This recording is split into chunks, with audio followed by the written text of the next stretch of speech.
Yes, let's begin with reforms under liberalization. क्या क्या सुधार किए गए लिबरलाइजेशन के अंदर? क्योंकि आपने पढ़ा ना एलपीजी, पहला लिबरलाइजेशन, दूसरा प्राइवेटाइजेशन, तीसरा ग्लोबलाइजेशन। अब इनमें क्या क्या किया गया? लिबरलाइजेशन में क्या क्या किया गया? 5 तरह के सुधार किए गए। इंडस्ट्रियल सेक्टर में क्या क्या सुधार हुए, फाइनेंशियल सेक्टर में क्या सुधार हुए, ये दो तो हम यही पढ़ेंगे। फिजिकल सेक्टर में क्या क्या है? फिजिकल का मतलब गवर्नमेंट की पॉलिसी ऑफ टैक्सेस, ठीक है, and expenditure, revenue and expenditure. Foreign exchange sector में क्या क्या सुधार हुए, और फॉरेन ट्रेड, विदेशी व्यापार में क्या क्या सुधार हुए। तो चलिए शुरू करते हैं। सबसे पहला इंडस्ट्रियल सेक्टर रिफॉर्म्स। क्या क्या इंडस्ट्रीज में सुधार किए गए? सबसे पहला काम किया गया एबॉलिशन ऑफ इंडस्ट्रियल लाइसेंसिंग। पहले आपको पता है ना, हर चीज के लिए, हर इंडस्ट्री के लिए लाइसेंस लेना पड़ता था और उसके लिए वेट करना पड़ता था, फॉर्मेलिटीज पूरी करनी पड़ती थी। बहुत बार ऐसा होता था कि ब्यूरोक्रेसी के अंदर वो फाइल दबी रह गई, परेशान हो जाता था इंडस्ट्रियलिस्ट और वो छोड़ देता था। अब ये काम कर दिया गया कि abolition of the industrial licensing, इसको एबॉलिशन कर दिया, खत्म कर दिया।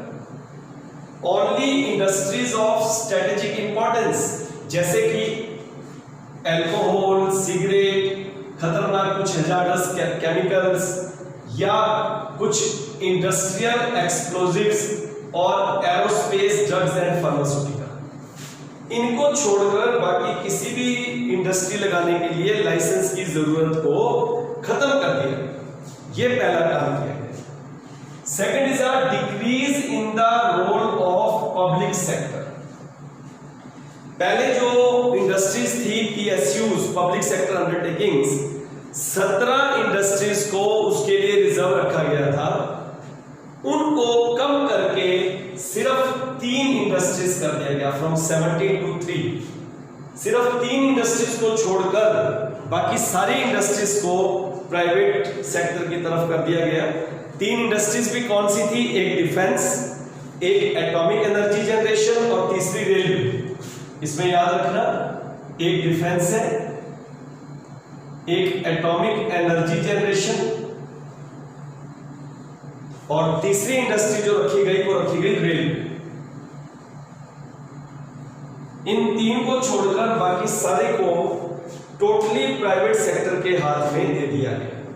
तो ये हो गया हमारा सेकंड। थर्ड है D-reservation of the production by the small scale industries. Small scale industries के लिए पहले कुछ रिजर्व कर दिया गया था कि ये जो इंडस्ट्रीज है, स्मॉल स्केल इंडस्ट्रीज, सिर्फ इन गुड्स को वही बना सकती है, बाकी नहीं। लेकिन अब क्या किया गया, समय की जरूरत को समझते हुए many goods produced by the small scale industries earlier they have been de-reserved, और जो इन्वेस्टमेंट लिमिट थी on the plant and machinery for a small scale industry, उसको इंक्रीज करके 5 करोड़ कर दिया गया।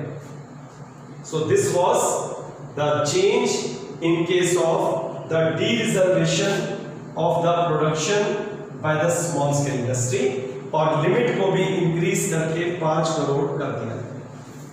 3 चीजें हमें अच्छी तरह से समझ। अब बात करते हैं fourth, import of capital goods.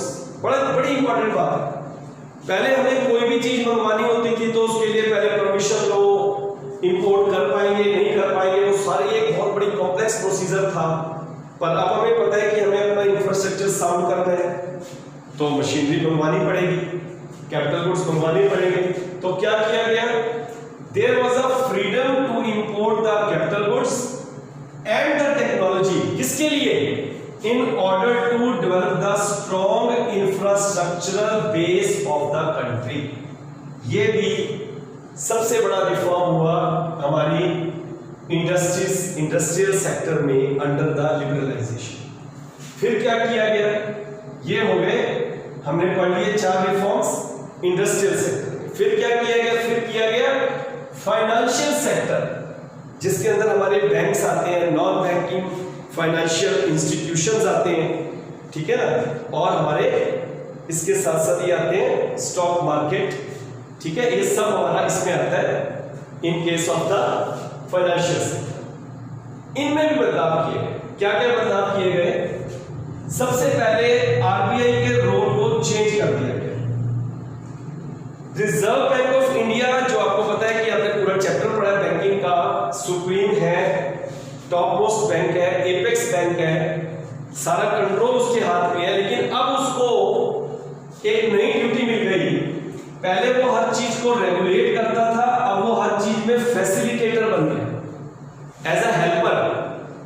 उसकी अपनी मर्जी नहीं चलेगी, वो हेल्प करेगा, लेकिन कुछ इंस्टीट्यूशंस को कई सारे मैटर्स में बिना कंसल्टिंग द आरबीआई को डिसीजन वो खुद ले सकते हैं। पहले हर चीज के लिए आरबीआई से पूछो, आरबीआई की धमकी थी, आरबीआई डरा देता था, लेकिन अब ये चीज हटा दी गई और आरबीआई के रोल को रेगुलेटर से बदलकर फैसिलिटेटर कर दिया गया। This was a change in the role. तो ये हमारा फाइनेंशियल सेक्टर का पहला रिफॉर्म हुआ, रोल ऑफ आरबीआई।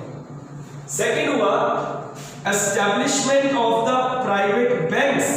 बहुत इंपॉर्टेंट बात है, जो प्राइवेट बैंक्स हैं उनको एस्टैब्लिश करने में गवर्नमेंट का एक बहुत इंटरेस्ट क्रिएट हो गया। क्या कि प्राइवेट बैंक्स आएंगे तो एक तो कंपटीशन बढ़ेगा, कस्टमर को बढ़िया सर्विस मिलेगी और गवर्नमेंट को भी अच्छी इनकम होगी।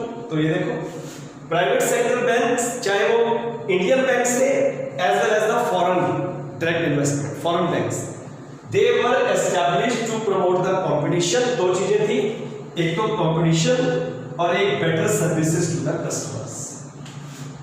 और उसके बाद रेपो रेट, एसएलआर और सीआरआर आपने पहले भी पढ़ा हुआ है। रेपो रेट क्या होता है? The rate at which the RBI give loan to the commercial banks for a short time period.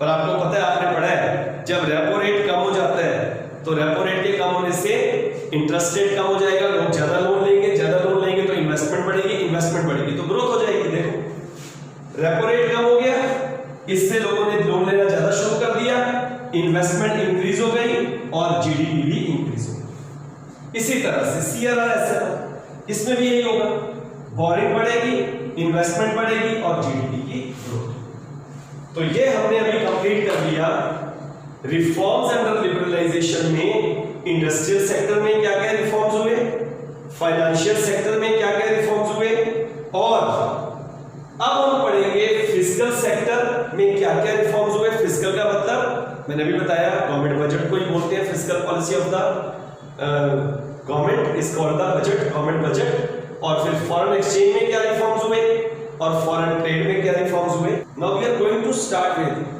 The third type, that is fiscal sector reforms under liberalisation.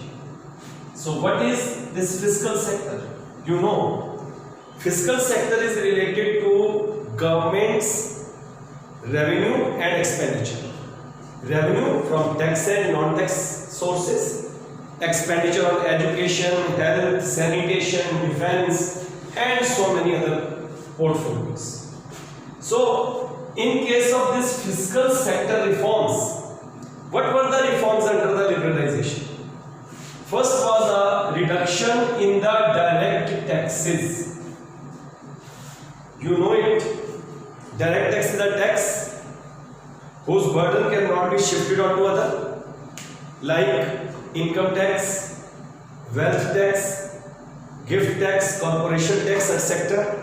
So here also it was felt, ये महसूस किया गया, that the high rates of income tax were responsible for tax evasion.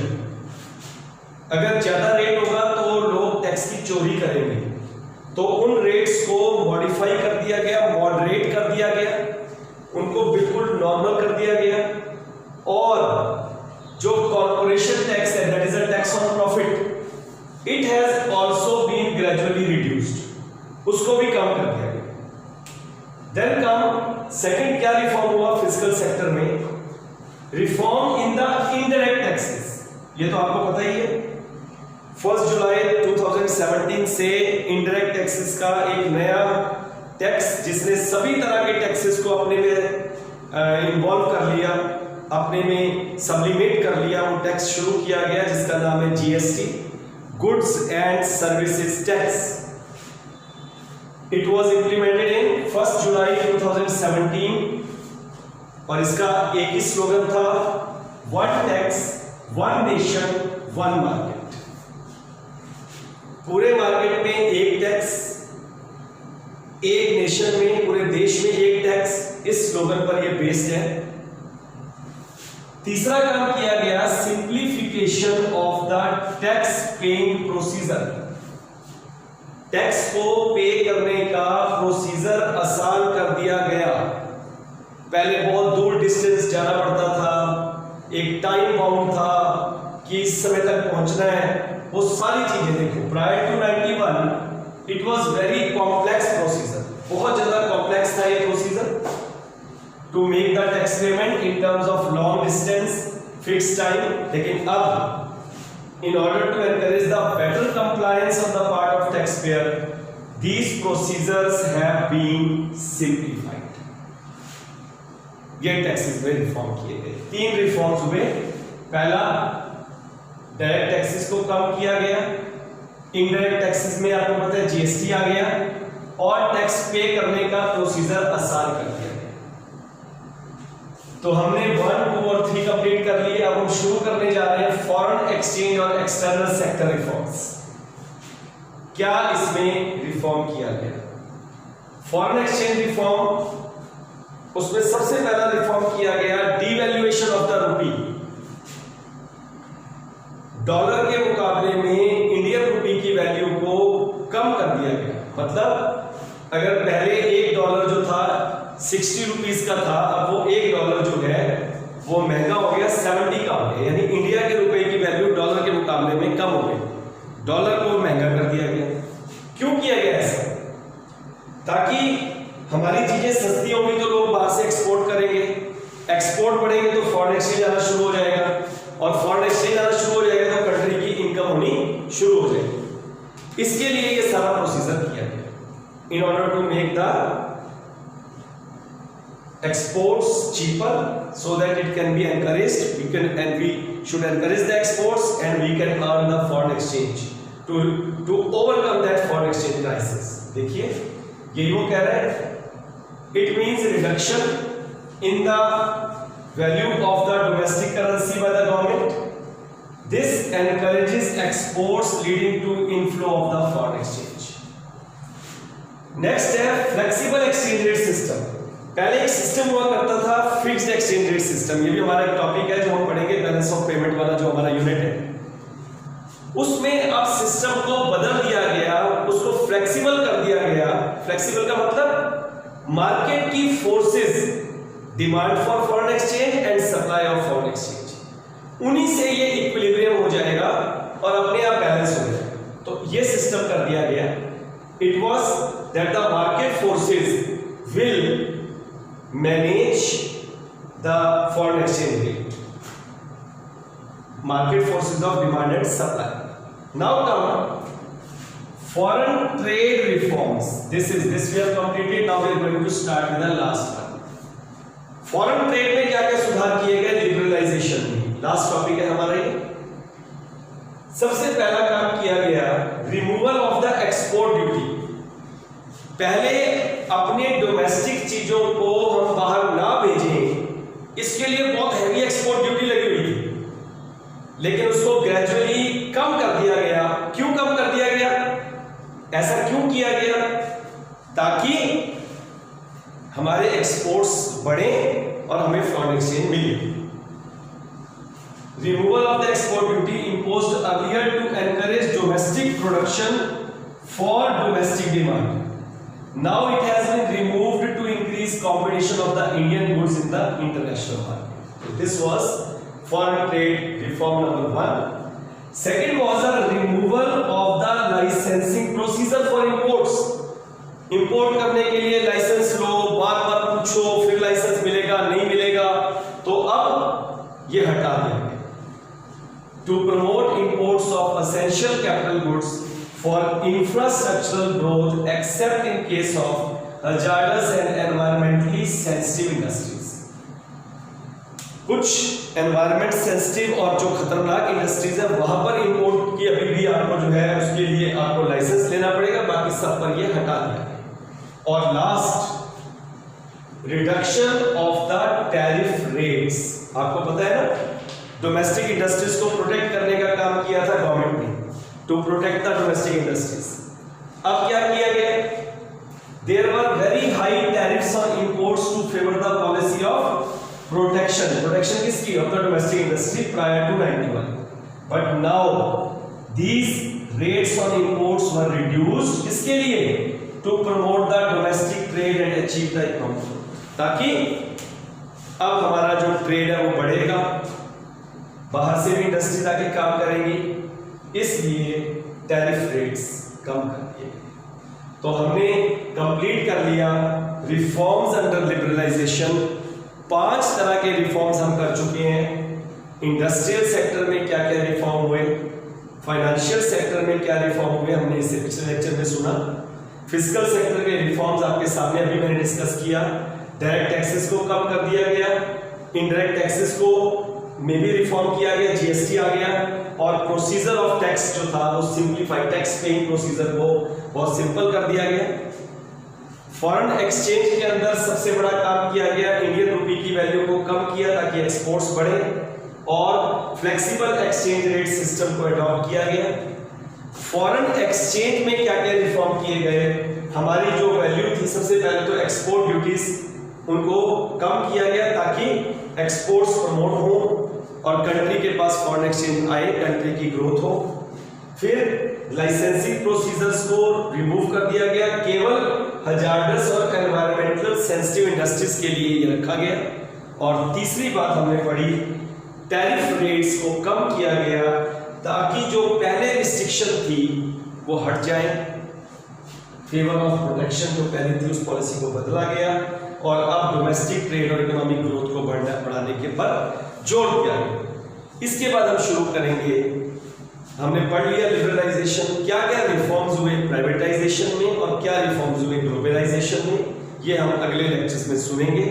और मेरी एक ही request है, जितना हम करते जा रहे हैं उसको अच्छी तरह से साथ साथ रिवाइज करते रहो, क्योंकि यही आपको रिवीजन ही आपके काम आने वाली है और आपको सारे कॉन्सेप्ट क्लियर हो। So we will meet in the next lecture.